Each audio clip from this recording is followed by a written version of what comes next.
Iran और Israel के बीच जो वॉर चल रहा है उसमें कई जम्मू कश्मीर के कई स्टूडेंट्स हैं वो वहाँ पे फंसे हुए हैं, उनको वहाँ से निकालने की कोशिशें चल रही हैं। मेरे साथ इस पर बात करने के लिए हैं जम्मू कश्मीर बीजेपी के प्रेसिडेंट सत शर्मा जी। सत शर्मा जी, बहुत सारे तकरीबन 1500 के करीब जो जम्मू कश्मीर के स्टूडेंट्स हैं वो वहाँ पे जो डिफरेंट एरियाज में रहते हैं वो वहाँ पे हैं। जंग की स्थिति बहुत भयंकर रूप ले रही है और हर दिन जो हम देख रहे हैं कि बहुत ज़्यादा उसमें वृद्धि हो रही है, उसमें तेज़ी आ रही है। तो कितना कंसर्न है और क्या चाहते हैं? ऐसा है कि जंग कैसा भी हो, जंग तो भयंकर ही होता है। और ऐसे में दो देशों के बीच में युद्ध, जिसका रिजल्ट कुछ दिनों में हम लोगों ने देखा है ईरान और इजराइल के बीच में। हम लोग भी चिंतित हैं, पूरा देश जो है वो चिंतित है। ध्यान में आया है कि मिनिस्ट्री ऑफ एक्सटर्नल अफेयर्स जो है इसके ऊपर चिंता कर रही है, इसके ऊपर नज़र रखे हुए हैं। हम लोग भी चाहते हैं, क्योंकि हमारे इस रीजन से भी बच्चे हैं और पूरा भारतवर्ष से हम लोग संबंधित हैं।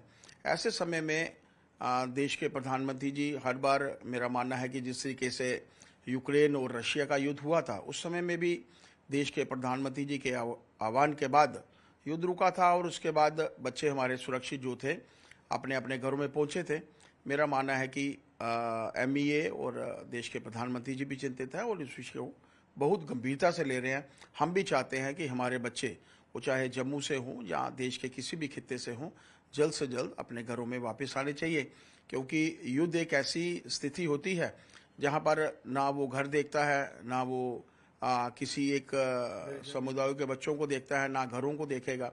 और ऐसे समय में हमारे बच्चे सुरक्षित रहें, मैं भगवान से यही प्रार्थना करना चाहता हूँ। जिस तरह आपने कहा, और जम्मू कश्मीर सरकार ने भी अब एक कंट्रोल रूम वहाँ पे श्रीनगर में स्थापित किया है और लगातार मॉनिटरिंग की जा रही है। उसमें जो स्टैंडर्ड बच्चे हैं उनके पेरेंट्स से भी कहा जाता है कि वो उसमें, तो आपको क्या लगता है कि ऐसे इकदाम अगर पूरी तरह से उठाए जाएं और उसमें तेज़ी लाई जाए तो उसमें फायदा?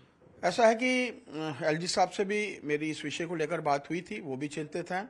सरकार भी इस विषय में काम कर रही है, इसमें कोई दो राय नहीं। सरकार को काम करना भी चाहिए, क्योंकि जम्मू कश्मीर सरकार की जब मैं बात करता हूँ और पूरे भारतवर्ष में आप मान कर चलिए कि मिनिस्ट्री ऑफ एक्सटर्नल अफेयर्स के नाते पूरा मंत्रालय, पूरे उनका एडमिनिस्ट्रेटिव स्टाफ जो है लगातार से चिंतित है और जल्द हमारे बच्चे वापस आएंगे, इसमें कोई दो राय नहीं। कश्मीर में एक ध्यान में आया था कि कंट्रोल रूम बना है। जम्मू खित्ते से शायद बहुत कम बच्चे हैं, लेकिन इसके बावजूद मेरा मानना है कि हम लोग भी चिंतित हैं। जहां तक भारतीय जनता पार्टी की ज़रूरत है या जहां तक भारतीय जनता पार्टी काम कर सकती है, इस लेवल के ऊपर भी, केंद्र के लेवल के ऊपर भी हम लोग करने के लिए तैयार हैं, ताकि बच्चे हमारे सुरक्षित हमारे पास आए। तो आप मानते हैं कि जो अगर आपके वर्कर्स हैं वो भी उनके साथ टच में रह बिल्कुल सकते बिल्कुल। हमारे जो कश्मीर जिला के अध्यक्ष हैं, श्रीनगर जिला के जो हमारे अध्यक्ष हैं, वो भी, उनको भी हमने बताया है कि कोई भी उनके साथ बातचीत करने के लिए आता है तो सीधे वो केंद्रीय मंत्री जितेंद्र सिंह जी से बात करें या मेंबर पार्लियामेंट हमारे जुगल जी से बात करें या मेरे साथ बात करें।